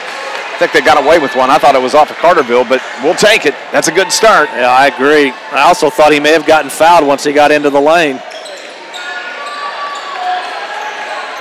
So Carterville basketball, 42-27. Kind of felt a little bit of momentum kind of work toward the Lions' way. Justin Johnson finds, gets it out to Beasley. Kick out pass to Johnson, fires from 3. Good for Justin Johnson. That's only Carterville's second 3 of the game. Down 12, 42-30. Carbondale with the basketball. Like I said, can fatigue affect 16, 17-year-old boys? Oh, man. I thought that ball was off a Pinnock. Yeah, I could have went either way. Well, see, I've got my orange and blue contact lenses, so that's why. Oh, I should have known. I need to put mine in. Bean drives. Reverse layup is good. Man, he's just so good. Yeah. Just fun to watch. 44-30. Carterville down 14. some momentum in Carterville's way. Beasley, left-hand layup, no good, too strong. And it is Pinnock that comes off with the ball, but a turnover on the Terriers. Blake Jackson gets it, puts it back in. Carterville down 12 once again. Carbondale 44-32. And Carbondale's having problems. That ball's turned over. Oh, it breaks the timeline, comes right to Darius Bean. Carterville's picking up the defensive pressure. That's what it is. They work it back around to Owsley. Now left side, Relaford toward the left baseline. Loses the handle, gathers it back up. Guarded by Beasley, throws it off Beasley's leg. It's going to belong to the Carbondale Terriers. Well, it didn't take long from Coach Miller to bring in Acree. Nope. I've seen enough. I got a 10-second breather. I'll be good, Coach. Dylan Moore checks out, gets a hand slap from Shane Hawkins. Dylan Valerius, wearing number 44, checks in for the Lions. 6:17 remaining, a 12-point lead for the Terriers. Within striking distance, completely capable of getting back in this game. The Lions fans, the student section on the far side, loud and proud in the orange and blue tonight. Bounce pass down low to Acree, bank shot is good. 46-32. He's got 22 in the game. He makes it look so easy. He does make it look easy. Carterville basketball. Heil over to Johnson. Right side to Jackson. Give and go to Johnson. Takes it, lays it home. Justin Johnson, his second bucket of the quarter. Carbondale's getting a little lazy on defense. Yeah, they are. Ball's tipped away, but controlled by the Terriers. Relaford, top of the circle, guarded by Beasley. Left, right with the dribble. Can they get the trap? They try, they miss it. They get it to Owsley. He's going to back it out to Relaford. Top of the circle, back to Darius Bean. He's guarded by Blake Jackson. Wants to get the pick and does. Switch by the defense and a foul on Brennan Beasley. That's going to be his third. It's going to be the 8th team foul. And Bean is going to be at the line to shoot the 1-and-1. And not a whole lot you can do there. I mean, you got to pick your poison. Do you foul him and send him to the free throw line, or do you let him beat you on the dribble drive and maybe shoot from 5 feet out? At least you stop the clock. Yeah, that's true. First one is good. 47-34, 13-point lead. One more can stretch it out to 14. Been an entertaining game. Second is good. Again, the second semifinal game tomorrow night. The Marion Wildcats taking on the Benton Rangers. I saw Marion head coach Dave Brown here earlier. Ball tipped out of bounds. I don't know why there wasn't a foul call on Baltz as he slams into Heil, but yeah, I've never seen Taylor lurch forward like that on his own, so I'm guessing there had to be a shove. I've played golf with him, and I can almost imagine his dance moves aren't that good. So,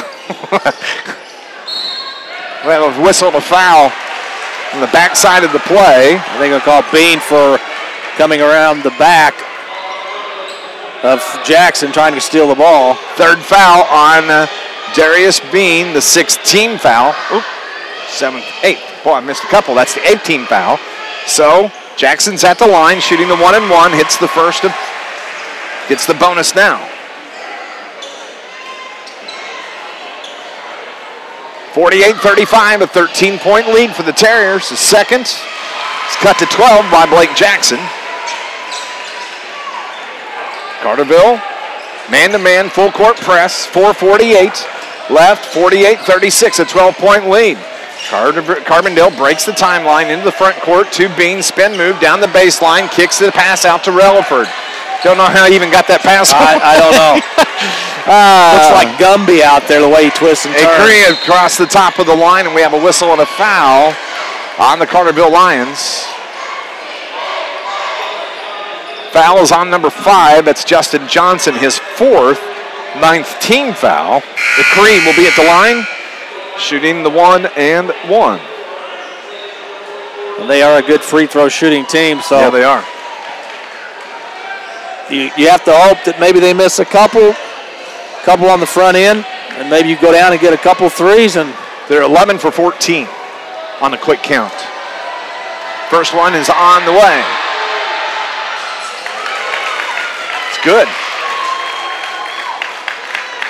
So he gets the bonus. If he makes it, that will put the Terriers at the 50-point mark with 4:30 left in this ball game. Second from Acree's on the way. And it's good. 50-36, 14-point lead. Carterville needs to go. Can't waste a lot of time. Dylan Moore, right wing. Carbondale going to back off into the zone. Man-to-man, though, on the point. They work it out front to Justin Johnson. Back to Blake Jackson, right wing. Little push off, not called. Beasley has it now between the legs. Shake and bake into the paint. Drives the lane right. Hand runner is good by Beasley. Tough shot by Beasley. Carterville's made 4 of their 5 shots here in the fourth quarter. They're down 12 once again. 3:52 remaining. Into the lane. Acree makes the right-hand runner. We got a timeout, or the ball actually goes into the crowd. Officials need to gather it in. Well, again, nobody stopped the dribble drive by Acree.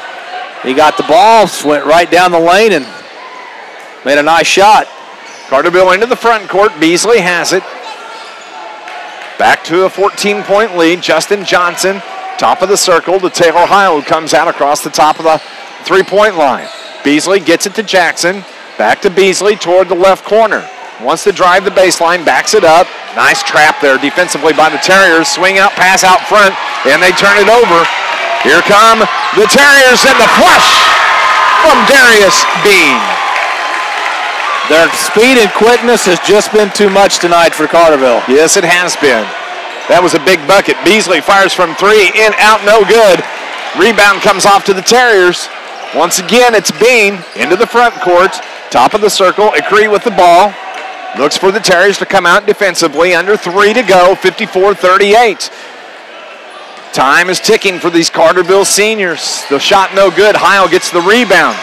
What a career Taylor Heil has had here at Carterville High School.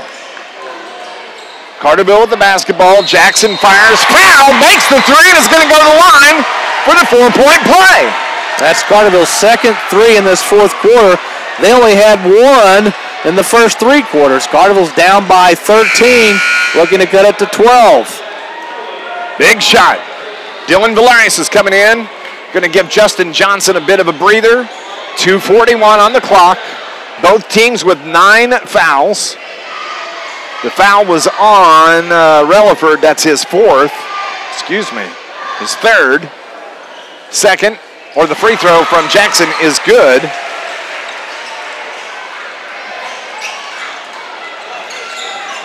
.12-point lead once again for the Terriers. Carterville's going to have to step up the D. They need points on the board. They get it into the paint to Owsley. They work it around to Relaford. Over to Bean. Bean is guarded by Blake Jackson. Drives, they give him just the lane. The right-hand layup is charged. That's a charging foul on Bean. That's going to be his 4th, the 10th team foul. Yeah, there's really no need for Carbondale to even go towards the basket. Force Carterville to foul you. You've got a 12-point lead. Yep. You've got great ball handlers. Why even make that play when it's not necessary? Carterville basketball. Down 12. They can get to within single digits here. On a 3-pointer. Beasley drives down the lane. Right-hand layup, no good. And the rebound controlled by the Terriers. Into the front court, Acree with the basketball. 2 minutes exactly left in the season for one of these two teams. And right now, looking like it may be the last game for the Lions as Dylan Moore fouls Owsley. He's going to go to the line. Dylan Moore with his first foul of the game, 10th team foul on the Lions. Well, regardless of the outcome, the one thing I like is the way the Lions played in the fourth quarter. They kept fighting, they kept clawing, and they almost got it down to single digits. But Carbondale's just been strong from start to finish. But at least the Lions didn't fold the tents and go home. They played hard to the finish. Owsley's at the line. His first free throws off the back of the iron, no good. It's actually his first free throw of the game. May actually be his first attempt at a shot in the game. Carterville fans on the student section are on their feet. They haven't given up. The second one is no good, but the rebound comes off of Dylan Moore, and a timeout is called by head coach Jim Miller. It's a full timeout. We'll take a break as well. It is 54-42, a 12-point Terrier lead with 1:51 left. Lions basketball on News Radio WJPF 60.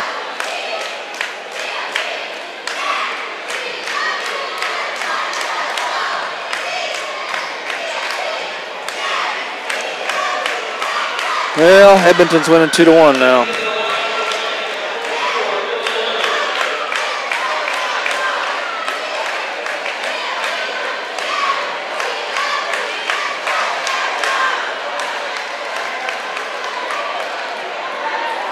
Tornado warning for northern Jackson County. Okay. Okay.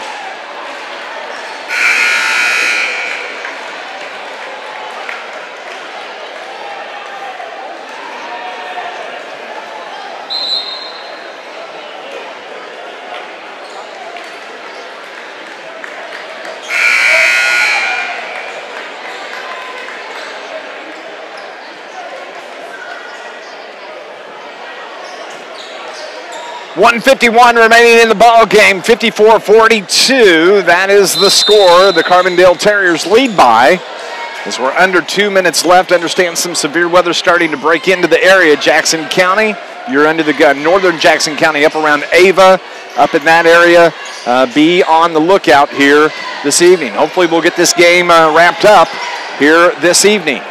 Quickly, Bean has it for the Terriers. We have a foul on Dylan Moore as he fouls Owsley. That's a good one to foul. He missed both his free throws a while ago. Dylan Moore has his second foul of the game. Owsley missed both free throws, but he got his own rebound off the second miss as it was a long rebound. Kind of the way the night's gone for Carterville, especially in the first quarter. Carterville had a lot of open looks, just couldn't get them to go. Owsley's first free throw gets it to fall. 55-42, 13-point lead. Valerius checks out.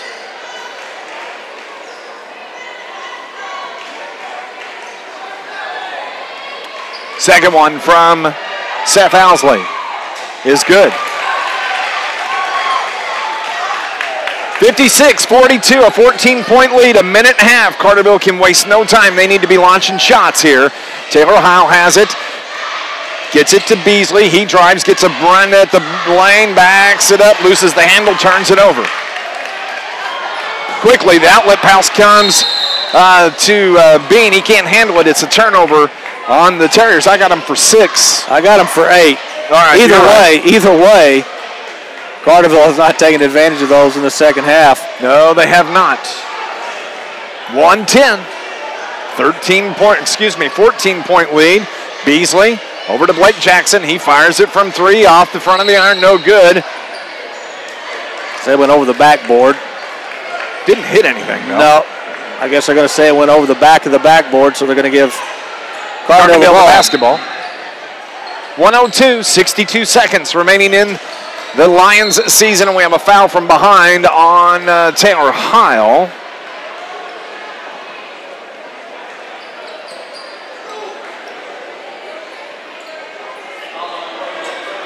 His third. Well, Carbondale is going to advance on to take on the Benton Rangers or the Marion Wildcats. That game is tomorrow night at 7 o'clock. And that should be a dandy. That is going to be a good ball game. And that game, the championship game of the regional, will be on Friday night. Second free throw is no good. Carterville gathers in the rebound under a minute to go. Do you believe in miracles? Where's Al Michaels when you need him? I do believe in miracles, but I don't know that the good Lord has a 14-point shot that can win this game. I wished he would unveil one that's just 2 touchdowns, Dave. It's not that hard. So Carbondale's going to run the clock down, 35 seconds left. They're a good ball team. It's going to be fun to watch how these Terriers advance, if as they do, in the finals game of the regional on Friday night, and they're a good team. They're a little bit short on the bench. Right. As that would be what would probably keep them from going deep into the playoffs, is that they don't have a lot of depth. Justin Johnson checks out, gets a hand slap from his teammates. Here comes Connor Henderson into the game. JJ heads to the end of the bench. So at the line for the Terriers, Mr. Acree. First free throw by Acree is good. And Dave, while I'm thinking about it, I definitely don't want to forget this. Being my first year here at Carterville working with you, I want to say a big thank you to Blake Jackson, Taylor Heil, Brendan Beasley for making our weekends a heck of a lot of fun. Blake Jackson has just played his last game as a Carterville Lion. He heads to the end of the bench. Gets a back slap from JJ. Second free throw is on the way, no good. Heil with the rebound, a timeout as Coach Hawkins wants to get a replacement in. And that is going to be Mr. Garby, the senior, the 6'6" senior, Taylor Heil. Checks out for the final time for these Carterville Lions. Gets a hug from Luke Ford, who's been injured and hasn't been able to play the last couple of weeks. It's met by Blake Jackson. Mr. Consistency. 57-42, under 30 seconds to go. Dylan Moore has it on the right wing. Congratulations to those three seniors. They played hard. They played for 3 head coaches in 3 years.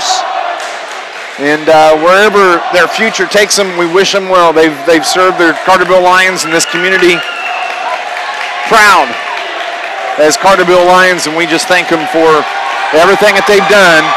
The 3 ball is no good by the Lions at the buzzer. 57-42 is the final. The Carbondale Terriers move on to the final game of the regional tournament. They'll take on the winner of the Benton Rangers and the Marion Wildcats. That game is tomorrow night here at Carterville High School. Post-game show next on News Radio WJPF.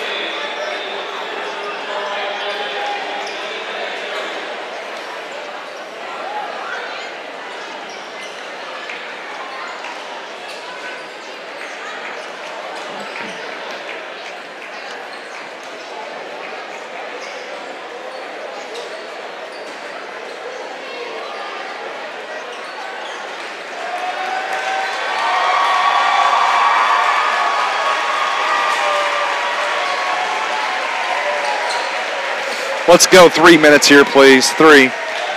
What's new on the weather?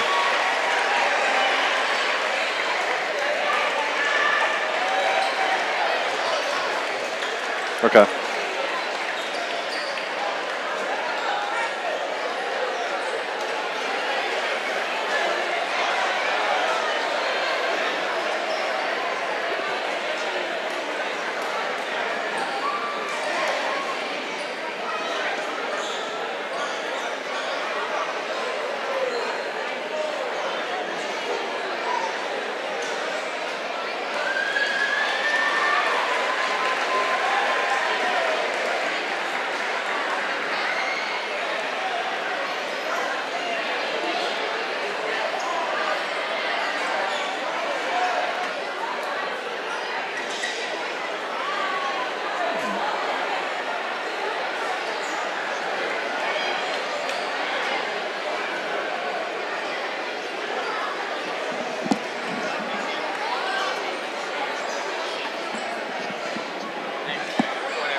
Good seeing you, man. All right, take care.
Back at Carterville High School, my name is Dave McKenzie. Scott Hudson alongside. 57-42, the 15-point win for the Carbondale Terriers, and that puts a wrap on the Lions season of Carbondale, though. Very impressive. A couple of really good ball players in Cree and Bean, and then they've got a nice supporting cast. They do what's expected of them. But they handled the Lions tonight by 15. Yeah, they not only is Bean and Cree very good ball players, but they have very good role players as well. Players like Relaford, Baltz, Owsley, Pinnock, they know what their role is on this team. They're not going to come out there and try to be the star. They're going to let Acree and Bean be those guys, but they're just so talented. They're so quick. They're so fast. They can shoot the ball well, not only from the field, but from the free throw line, as we saw tonight. The one thing they don't have is a true big man, and they're not very deep on their bench.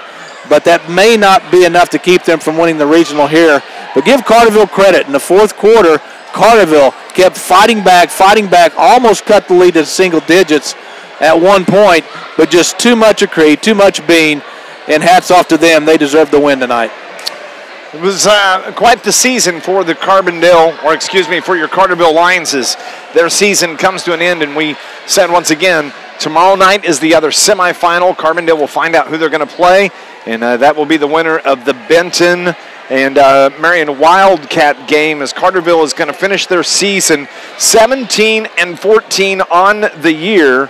And Scott, it's been quite the year for these Lions. Yeah, it's been a roller coaster ride, really, of emotions and wins and losses. You know, I go back to the big win at Nashville, the first time they've won at Assembly Hall back in December. That got the ball rolling. Played very well at the Dexter Thomas Classic over the holiday break. And then they kind of they went into the West Frankfort Midwinter, and that was a real stinker of a week for Carterville. I think anybody would admit that.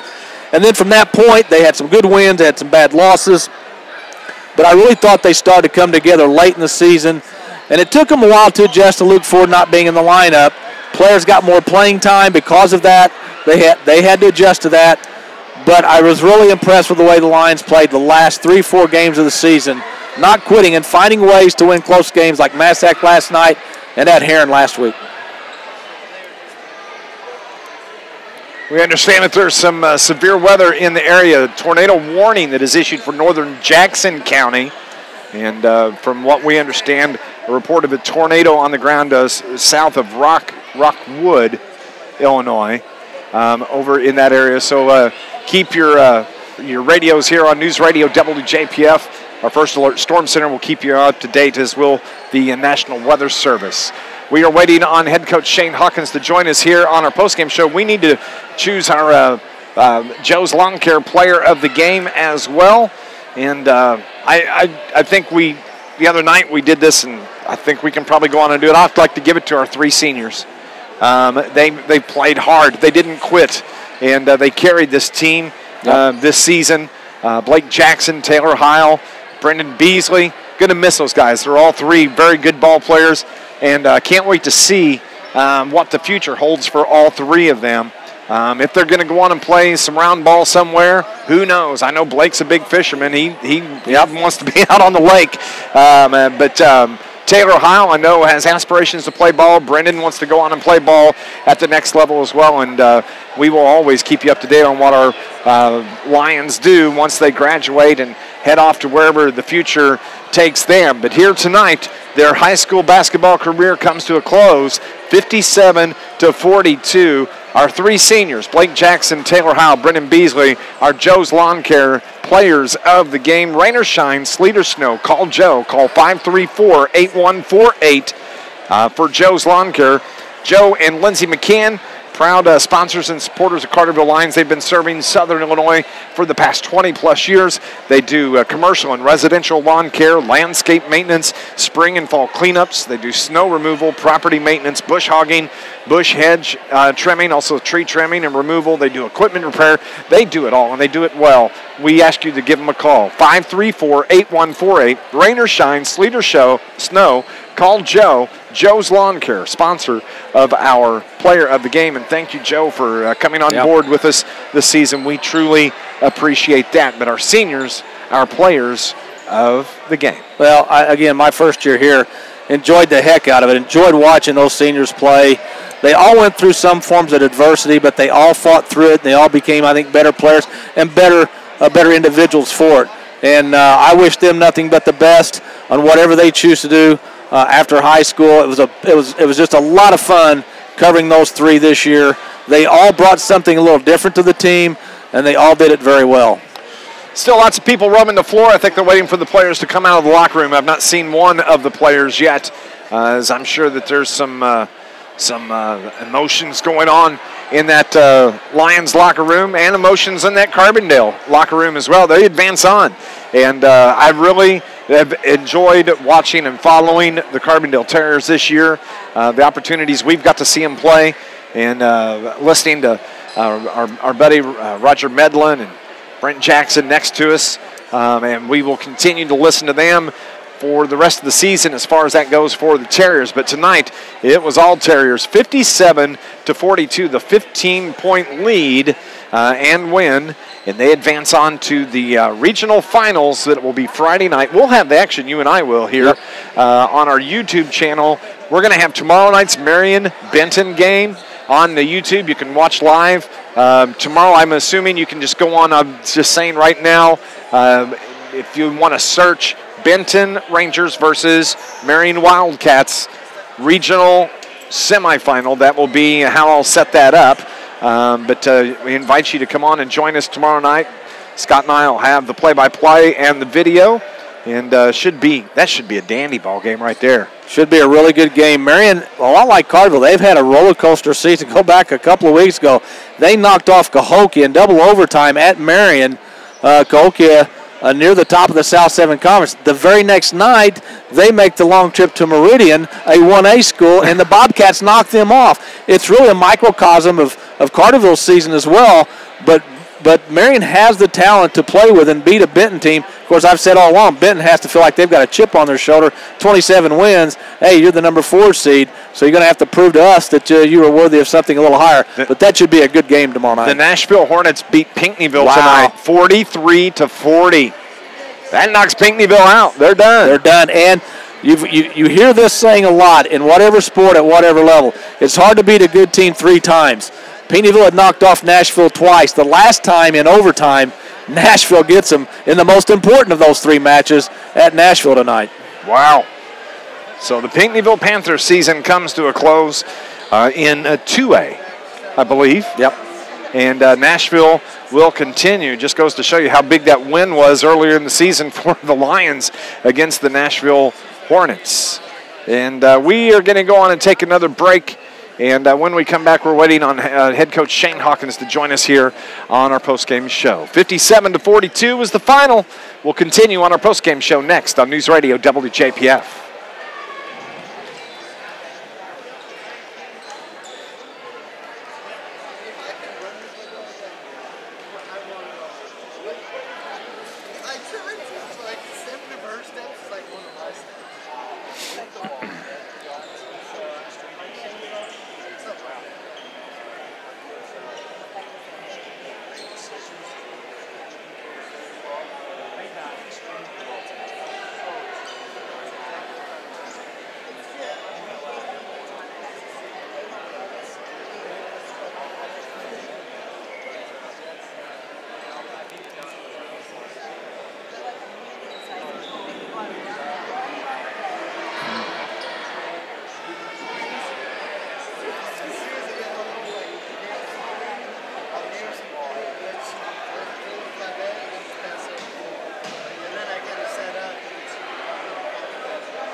Back at Carterville High School, we're waiting on head coach Shane Hawkins to join us here on our postgame show. Of course, we still have a tornado warning that's in effect, and I was just looking at the radar. It's northern Jackson County, and it's moving to the east-northeast. And Perry County, you're the next ones under the gun. Elkville, DuQuoin, Pinckneyville, there's a whole cluster of some thunderstorms. Getting a report there was a tornado on the ground near Ava, and that is within the last few minutes. So please keep an eye to the sky here over the next few hours, as we do have this severe weather that we've been waiting on all day long. And it's as the day is gone, the talk about it has been a little bit more severe, but we'll keep you up to date here on News Radio WJPF. You can tune into any of the river radio stations as our First Alert Storm Center will fire up and keep you up to date here this evening. Here come the Carterville Lion players out of the locker room. I see Luke Ford. What a fun year it was to watch Luke this year until he hurt his foot, Scott, and he had just gotten better and better and better. But let me tell you what, the kid's got 17 I saw that Division I scholarship offers this year. Heck, he's probably picked up another one here tonight while we were doing this, the way things have gone. Good luck to him, and he's going to be fun to watch playing football next year and see all these offers come in for Luke Ford. Just kind of a somber night here at Carterville High School as the Terriers get to win 57-42 over your Carterville Lions. Shane Hawkins joins us here now. Coach, 57-42, the final. Yeah, you know it. At some point it's got to come to a close, but I was really hoping it wouldn't be tonight. As I told our kids, as we got back in the locker room, I'm the world's worst about talking after the end of the season because I'm never prepared for it, and I never go into a game thinking this is going to be the end of the season for us. And they just we had to make them make jumpers, and they made a bunch of jumpers the first half, and everything that we've scouted and watched and film, and it's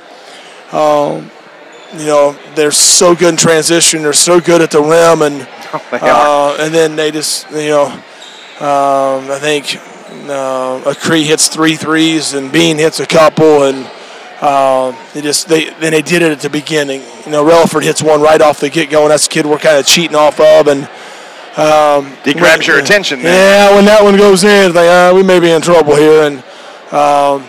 It's funny the difference 24 hours will make because we had the same shots tonight that went in last night and just couldn't seem to get one to fall. It was, I think last night we were pretty contagious. We got a couple, Blake hit a couple to get us going, and then JJ hit one and Beasley hit a couple, and we couldn't get off a snide tonight. We could never get that first one to go, and they're so athletic. They're a really good basketball team. I know they play 6 guys, but those 6 guys are really, really good.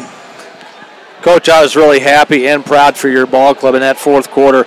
It could have been, we know what's coming. We're going to fold the tents.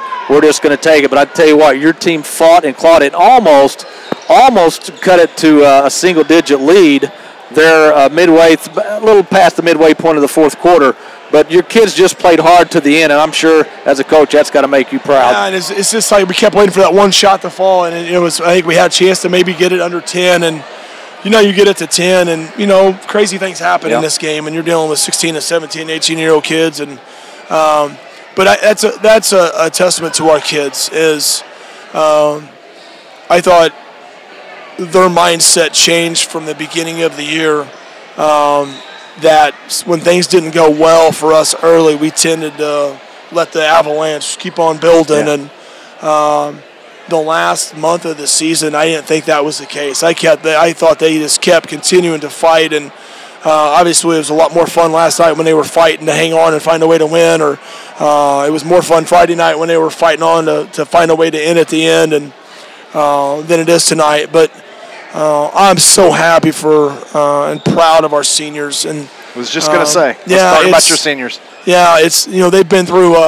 Nobody designs it where you have 3 head coaches in 3 years, and the fact that from day one they allowed me to coach them, and I'm well aware I am very difficult to play for. I understand. I'm not sure I can play for myself, and I really like the game. But I don't think you could now with your bad knee. No, knee. That's what it is. Bad knee. Yeah, that's what it is. Ankle or back or foot or whatever. But you know what? those seniors, they were our leaders. They allowed me to coach them, and they brought the younger guys with them. They've kind of set the bar of what our expectations are and how hard that we're going to play. And I told our guys earlier in the year, I thought maybe that was probably as hard. We got to get into games, and I thought we got our guys to the level they had never played that hard in their lives. And I still stand by that. And they continue to play that hard. And it's just a testament to our 3 seniors for being leaders when they could have been the first ones to fold their tent just because of the adversity they had gone through in the last in their high school careers. And they didn't do that individually. They didn't do it as a group of seniors. And then they didn't allow the younger guys to do it either. And so they've definitely set the bar for our program, and they've set it awful high. And those 3 guys will be very, very successful in life. And yes, we want to be successful in basketball, but if we can teach them, or if we can give them the skills to take from the basketball court into life, and you can make the right decisions and understand how hard you have to work to be successful, then sometimes wins and losses don't matter. Let's talk about your first season here at Carterville. What your expectations versus what the reality was. What's the difference? Well, I have very high expectations, and maybe sometimes unfairly. I'm really aware of that. And sometimes I don't always enjoy the ride as much as I should. Sometimes, and I tried to do that a little bit more this year, is kind of enjoy those wins a little bit more and allow our guys to enjoy them a little bit more. And my mind works a little differently. My mind's always working for the next game and the next practice or whatever. And I think our guys, they kind of helped me along with that this year. And to go in the locker room at Nashville after a big road win and dance around the locker room with our guys, that was new to me. But I knew that was important for our guys because it was an unbelievable win for us at the time. And so I've learned just as much about our team and myself as hopefully they have, and I'm very proud of where they are. And I think they've set the table for our expectations. And we told them the other day, even going to Heron, yes, it was a big win, but it can't. Our expectations have to be when we take the floor, we expect to win. And I think our seniors over the course of the year have helped get us to that mindset. Coach, I know you and I are kind of the newbies here in Carterville this year, and I know I speak for Dave when I say this, but, through good times and bad times this year, you're always willing to come up here and talk to us, and I really appreciate that, and I want to say thanks on a great season, and appreciate all you've done for Dave and I on the broadcast this year. You guys have made my job easy, no question about that, and it's easy to come and talk to you guys. It really is, and so I'm the one that's fortunate here to have you guys with us, and you guys pop into practice and see us, and that's.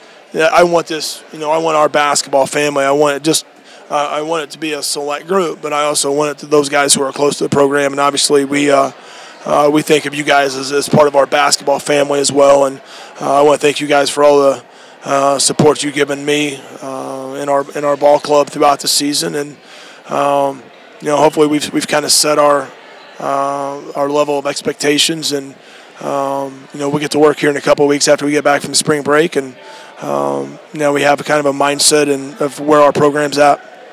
Head coach Shane Hawkins. Season comes to a close, 57-42. Thank you, brother. It's been a pleasure, guys. Sir. Thank you guys so much, and thanks to our fans. I thought our student section, continued to get better as the season went on, and obviously our adult fans were good tonight. And we want to make this the thing to do on a Friday night in the winter. We want to make this the place to be, and I think we're getting there. It's going to take a little time, and I'm just not a real patient person sometimes. But we're making strides, no question. So thank you guys, and thanks to Lion Nation out there.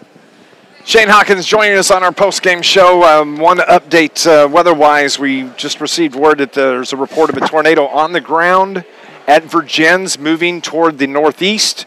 That direction would put it on the path toward the Perry County, DuQuoin area. Weather Service has issued a tornado warning. Virgins going to the northeast toward the DuQuoin area. So again, we ask that you please, we're done here. Your radios, get to a good, strong radio signal that you can get your details, and we will keep you up to date here in our First Alert Storm Center. For my producer engineer back at the station all season long, Robert Teese, thank you so much. Brother, it's been a pleasure to work with you. For my Amy that takes care of the video with us here, and she's just unbelievable putting up with me during the sports season. For my new partner, Scott Hudson, brother, it's been a pleasure. It was enjoyable. I wouldn't trade it. I wouldn't trade a minute of it. Football season starts in August. Right. We're not too far off. That's right. And just to you, the listeners, to everybody that's watched on YouTube, glad that it's worked out the way it has, and we'll find ways to make it better for you come August for that first football game. But for everybody involved, for Carterville Lions fans, for the athletes, for Shane Hawkins, Brett Dial, Todd Rogers, the Carterville High School school board, we appreciate their support and the things that they do for our kids in our community. Fall season is over for the Carterville Lions. 57-42. Thank you for listening to Lions Sports, only on News Radio WJPF and YouTube.